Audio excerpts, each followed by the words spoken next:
কৃষ্ণ কৃষ্ণ শুধু শ্রী কৃষ্ণ। কৃষ্ণ নামকে সার করবার আগে হৃদয় থেকে হিংসাকে দূরীভূত করতে হবে। হিংসা যত সময় মন থেকে দূর না হবে তত সময় ভগবানের ভক্তি আপনার হৃদয় আসনে বসবে না। এখানে যত আমরা ভক্ত আছি প্রত্যেকের মনে হিংসা আছে। জয় রাধে। এত কথা কিসের? গল্প তো আমিও কম জানি না, কিন্তু আমাকে এখানে আনা হয়েছে গল্প করার জন্য নয়। আর আপনাদের এই যে আসনটা পেতে দিয়েছে এটাও কিন্তু গল্প করার জন্য নয়, তাই না? সব কিছু তো একটা সময় আছে, তাই না? সব কিছুর সময় আছে। আপনি যখন ঘুমাবেন তখন যদি মাঝরাত্রে আপনার হাতটা ধরে টেনে বলে চল ভাত খাবি, ভালো লাগবে খেতে? রাগ হবে কি না? খাবার সময় যদি বলে থালাটা কেড়ে নিয়ে আয় আর খেতে হবে না চল ঘুমাবি, রাগ হবে? হবে তো। তাহলে সময়ের কাজ সময় করতে হয়। তাহলে এখনকার সময়টা কি? এই আসনে বসে ঘুমাতেও দেবে না, আন কথাও বলতে দেবে না। এই আসনটা দেওয়া হয়েছে এই জন্য, কৃষ্ণ কথা শ্রবণ করার জন্য। তাই আন কথা বলার জায়গা কিন্তু এটা নয়। সবার কাছে মিনতি জানাচ্ছি, কথা বলবেন না। তাহলে কি হবে? কষ্ট করে আসা আর বাড়িতে যাওয়া, এটাই সার হবে, কাজের কাজ কিছু হবে না। কৃষ্ণ নাম শোনবার আগে আমাদের হৃদয় থেকে হিংসাকে দূর করতে হবে। হিংসা ছিল কার মহাভারতে? অনেকেরই আছে। একজনের নাম বলি যাকে সবাই চেনে, দুর্যোধনের ছিল হিংসা, তাই না? তাহলে সেই দুর্যোধনের হিংসা ছিল বলে দুর্যোধন কিন্তু কোনোদিন গোবিন্দকে সখারূপে কাছে পেয়ে নিজে হাতে তাকে খাওয়াতে পারেনি। একদিন গোবিন্দকে বলেছিল, সখা এসো আমি তোমাকে নিজে হাতে রাজভোগ খাওয়াবো। ভগবান কৃষ্ণচন্দ্র বলেছিলেন, দুর্যোধন আমি তো তোমার ঘরে সেবা করব না, সেবায় যদি করতে হয় বিদুরীর ঘরে সেবা করব। তাই মাগো, পঞ্চপাণ্ডবের কিছুই ছিল না, কিন্তু তার সম্পদ ছিল কি? মূল্যবান সম্পদ, সে হলো গোবিন্দ। নিতাই গৌর হরি বল। তাই হিংসা যত সময় থাকবে তত সময় ভক্তি আপনার আসনে বসতে পারবে না, হৃদয় আসনে। এখানে বসাতে হবে তাকে। কারণ প্রত্যেকের মধ্যে আমাদের হিংসা আছে। কারোর যদি একতলা থেকে দোতলা, দোতলা থেকে তিনতলা হয়ে যায়, পাশের ব্যক্তির রাগ শুরু হয়ে যায়। দেখেছো, এক বলতে দুই, দুই বলতে তিন হয়ে গেল, আমার কুড়ে ঘরটাই থেকে গেল। অর্থাৎ এই হচ্ছে হিংসা আমাদের। পাশাপাশি দুজন থাকলে একজনের যদি প্রশংসা হয়, পাশের জন মনে মনে ভাবে যত প্রশংসা সব ওরই হচ্ছে, আমার একবারও কিছু বলছে না। এটাই হলো হিংসা। এটাকে দূর করতে হবে মা। কৃষ্ণ কথা, হরি কথা যদি বদনে উচ্চারণ করতে হয়, যদি গৃহমাঝে সাধুগুরু বৈষ্ণবের সেবা দিতে হয়, যদি ভগবানের সেবা দিতে হয়, তাহলে মন থেকে হিংসাকে দূরীভূত করে শুদ্ধ ভক্তি নিয়ে ভগবানের সেবা করতে হবে, তবেই আপনার সার্থক হবে। বর্তমান জগতে এখন এমন অবস্থা হয়েছে বাবা, ভগবানের সেবা নিয়েও কম্পিটিশন শুরু হয়ে গেছে। হয়েছে না মা? এক এলাকা যদি 1 লাখ কি 5 লাখ খরচ করে, পাশের গ্রাম তারা বলে দেয় দেখিয়ে দেবো তোদের, তোরা 5 লাখ খরচ করেছিস, আমরা 10 লাখ টাকা খরচ করে দেখাবো। তার মানে কি? 10 লাখ টাকা খরচ হচ্ছে আপনাকে দেখানোর জন্য, কাজের কাজ কিছু হবে না সেখানে। হবে? তোমার যা আছে, তোমার 100 টাকা আছে, তুমি সেটা দিয়েই ভগবানকে সেবা দাও। বিদুরের ঘরের শাকন্য যদি ভগবান সেবা করতে পারে, তুমি যেমনটাই দেবে ভগবান তাতেই খুশি। তার জন্য চাই শুদ্ধ ভক্তি, কাউকে দেখানোর জন্য নয়, কাউকে দেখিয়ে আপনার সেবা দিতে হবে না। রাজভোগ ভগবান চায় না। কৃষ্ণ ভক্ত সুদামা ভিক্ষা করে এক মুষ্টি চিড়ে নিয়ে গিয়েছিলেন দ্বারকায় কৃষ্ণের কাছে। কৃষ্ণ সেই এক মুষ্টি চিড়ে সেবা করে বলেছিল, বন্ধু আগত কলিযুগে যে চিড়ে তুই আমাকে দিতে পারছিস না, তোর দ্বিধা হচ্ছে, আমি রাজা কি করে তোর ওই শুকনো চিড়ে সেবা করব। আগত কলিযুগে যদি কোনো জীব আমাকে সেবা দিতে চায়, এই চিড়ে দাঁড়ে দাঁড়ে ভিক্ষা করে যদি মাটির মালসায় সেবা দেয় তবেই গ্রহণ করব, না হলে সেবা করব না। নিতাই গৌর হরি বল। তাই মাগো, তুমি যেমনটা দেবে তাতেই তিনি খুশি। তার মধ্যে শুধু ভক্তি দরকার, কাউকে দেখানোর জন্য নয়। নিজের ভক্তি ভগবান বলেন কিছুই লাগবে না। একটা তুলসী পাতা যদি দিতে পারে আমি তাতেই খুশি।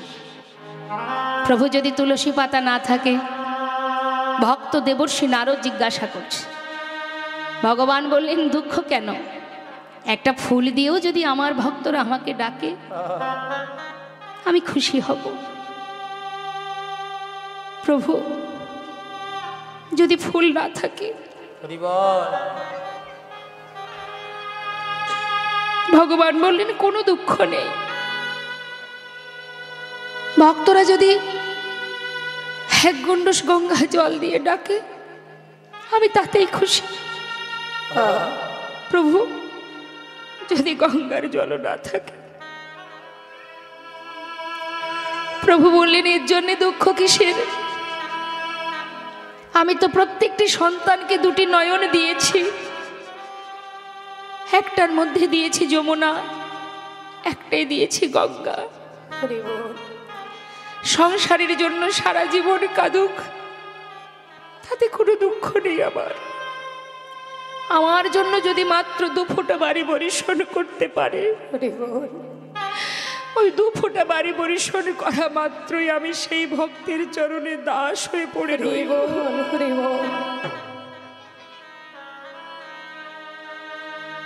কিছুই চান না তিনি। ভগবান বললেন ভক্তই আমার মাতা, ভক্তই আমার পিতা। সত্যি তো তাই, মা যশোদা সন্তান রূপে গোবিন্দকে কাছে পেয়েছেন, নন্দ মহারাজ সন্তান রূপে তাকে কাছে পেয়েছে। ভক্ত আবার গুরু, ভক্ত আদর করে নাম দিয়েছে আমি বাঞ্ছা কল্পতরু। ভক্ত দিলে খাই, না দিলে উপবাসে যায়, ভক্তের হাতেই আমার প্রেমের ডুরি।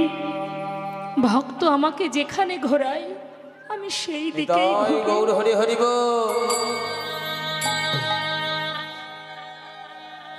ঘর থেকে বাহির হবার কালে ঘরের কোণে যিনি বসে আছেন, সংসারের মালিক যিনি, যার কাছে চেয়েছিলাম বলে আজ সংসার পেয়েছি, বিদায় কালে ভগবানকে জানাই দয়াময় তোমার সংসার, তুমি রইলে ঘরে, দেখো আমি আসবো ফিরে।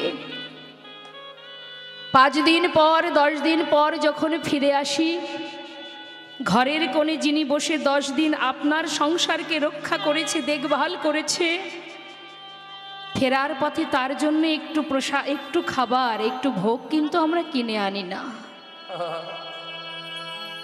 কিন্তু চাইবার বেলায় সুখে রাখো, ভালো রাখো, শান্তিতে রাখো।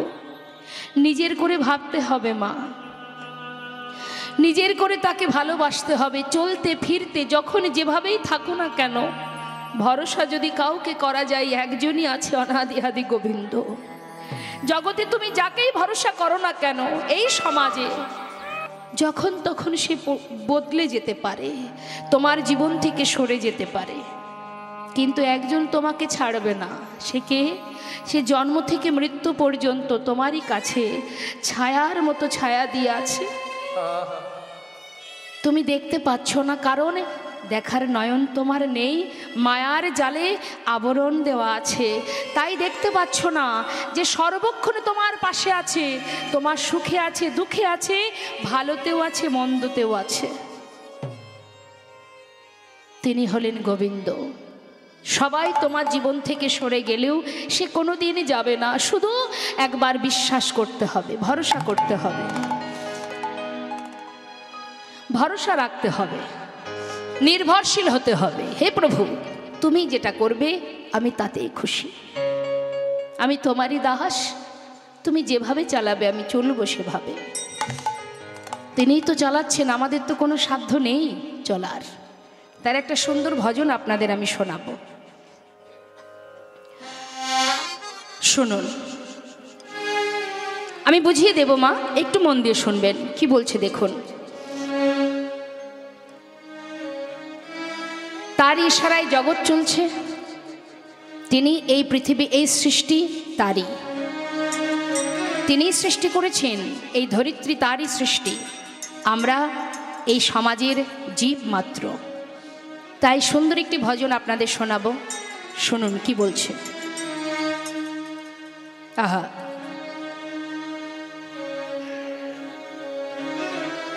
ভগবান করুণাময়, हाँ हाँ हरि बोल। बंसी वाले को तुम याद कर लो, बंसी वाले अर्थात गोविंद, ताके याद करो माने स्मरण करो। कि হবে एक पलके তোমার समस्त दुख दूरीभूत হবে যদি তাকে স্মরণ করা যায়। बंसी वाले को तुम याद कर लो, बंसी वाले को तुम याद कर लो, कष्ट पल में कटेंगे तुम्हारे। बंसी वाले को तुम याद कर लो, बंसी वाले को तुम याद कर लो, कष्ट पल में कटेंगे तुम्हारे। उसने कर दी, हाँ उसने कर दी, उसने कर दी नजर जब दया की, सारे कंकर बनेंगे सितारे। बंसी वाले को तुम याद कर लो, बंसी वाले को तुम याद कर लो, कष्ट पल में कटेंगे तुम्हारे। बंसी वाले को तुम याद कर लो।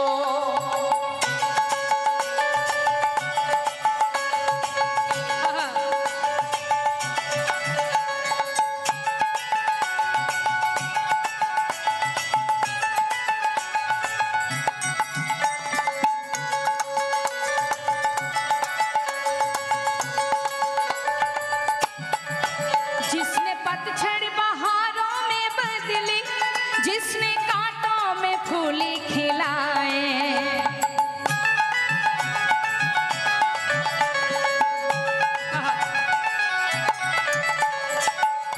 একমাত্র তিনিই পারেন শুকনো বনে নতুন করে আবার বাহার আনতে। তিনিই পারেন কাটাতে ফুল ফোটাতে। যদি তুমি ভরসা করতে পারো तार द्वाराई सब किछु संभव। कि बोलछे जिसने पतझड़ बहारों में बदली, जिसने कांटों में फूल खिलाए,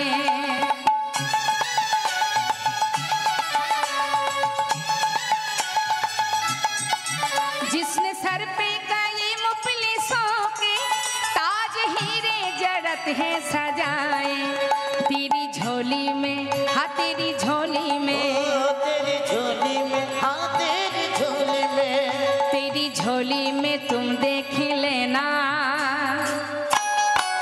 बोहे भर देंगे खुद चाँद तारे।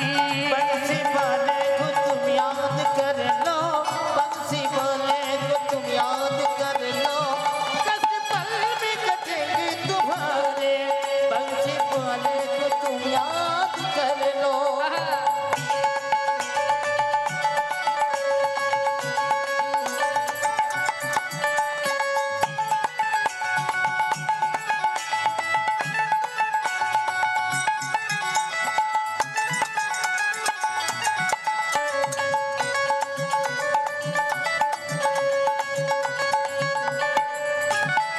सौ कदम चल के बोथा मिलेंगे, एक कदम तुम कभी बढ़ के देखो।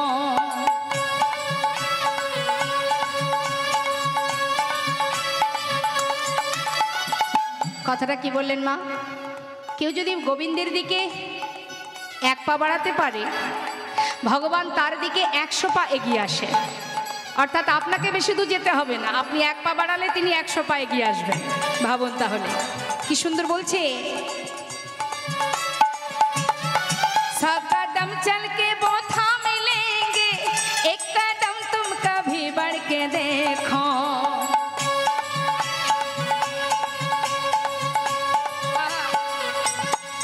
बोला कि रे बदल देंगे तेरे, तुम भरोसा कभी करके देखो। तेरी कश्ती जो हाँ तेरी कश्ती जो, तेरी कश्ती जो हाँ तेरी कश्ती जो, तेरी कश्ती फांसी जो भंवर में, बोला गा देंगे खिंचा दी तारे। बंसी वाले को तुम याद कर लो, बंसी वाले को तुम याद कर लो, कष्ट पल में काटेंगे तुम्हारे। बंसी वाले को तुम याद कर लो। কি বলছি শোনো শোনো, তুমি জগতে খুন করছো, রাতের অন্ধকারে ধরে নিয়ে চুরি করছো, ডাকাতি করছো, তাই না বাবা? ভাবছো কেউ দেখতে পায়নি, কিন্তু জেনে রাখো তুমি আর কত বড় ছদ্মবেশী, তার ওপরের ছদ্মবেশী আরও একজন আছে, তার চোখের ফাঁকি কেউ দিতে পারবে না। তাই বলছি, শোনো শোনো, तुम छुपाओ उसी से भला क्या, कौन कैसा वो सब जानते हैं।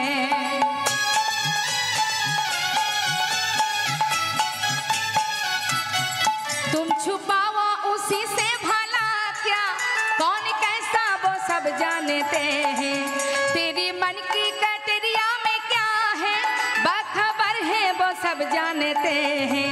वो ना चाहते हैं, हाँ ना चाहते हैं, वो ना चाहते हैं, वो ना चाहते हैं, वो ना चाहते हैं उंगली पे सबको,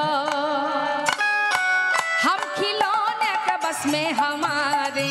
बंसी हिदाय गौर हरि बोल हरि बोल। बंसी बोले कि तुम याद कर लो, दस पल में कटेंगे तुम्हारे। वंशी वाले को तुम याद कर लो, दस पल में कटेंगे तुम्हारे, दस पल में कटेंगे तुम्हारे, दस पल में कटेंगे तुम्हारे। जय राधे श्याम जय निताय जय गौ।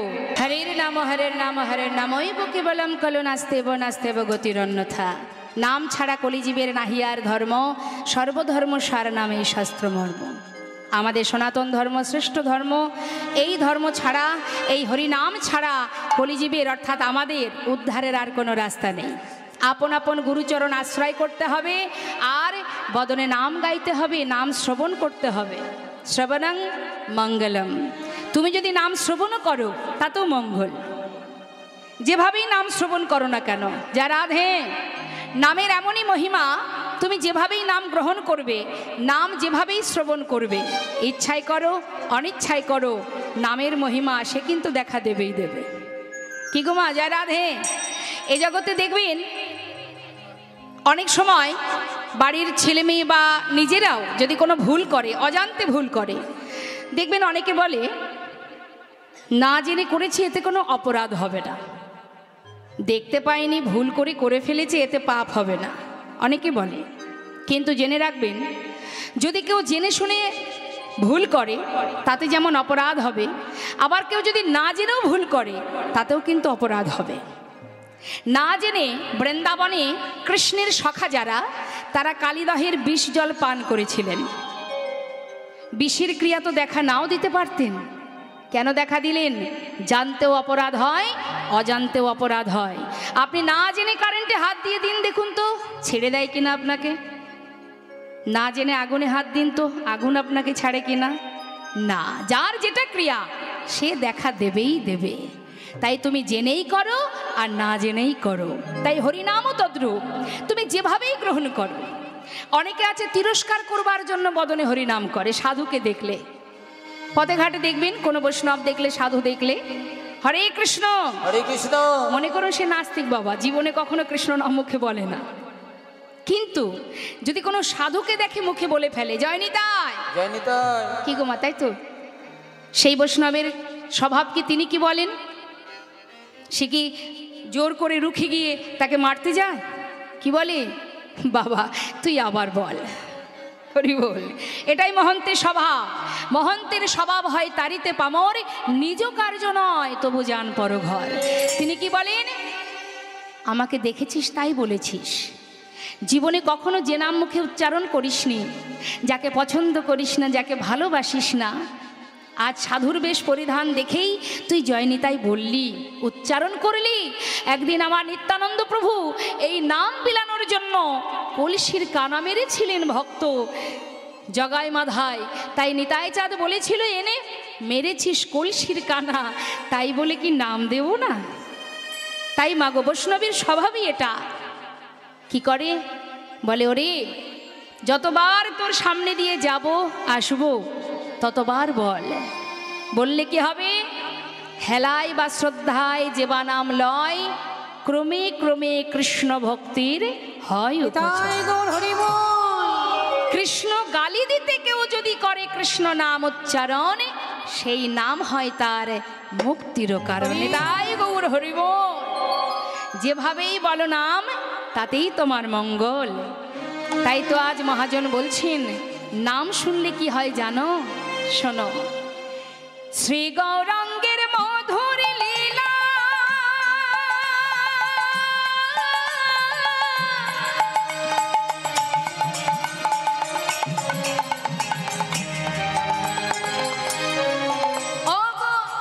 যার করিলে প্রবেশিলা আমার শ্রী গৌরাঙ্গের মধুর মধুর লীলা।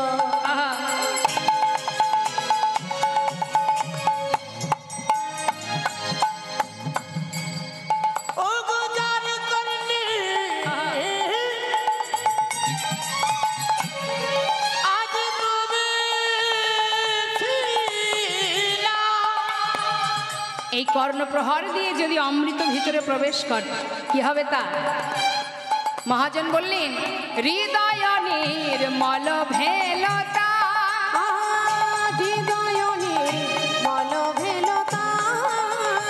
অজ্ঞানাধারে যায় গো দূরে,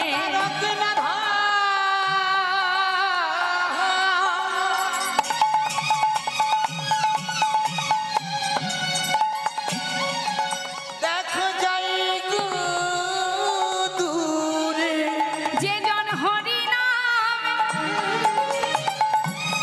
শ্রবণ করে ও তার অজ্ঞানাধারে যায় গো দূরে।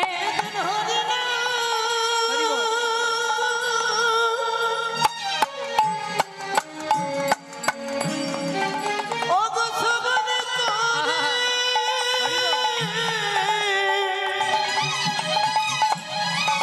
তার অজ্ঞানার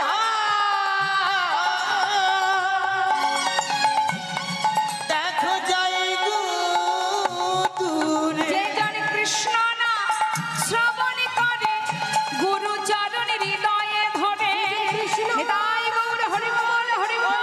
গুরু চরণ হৃদয়ে ধরে, গুরু চরণ হৃদয়ে ধরে তার অজ্ঞানার যাই গো দূরে,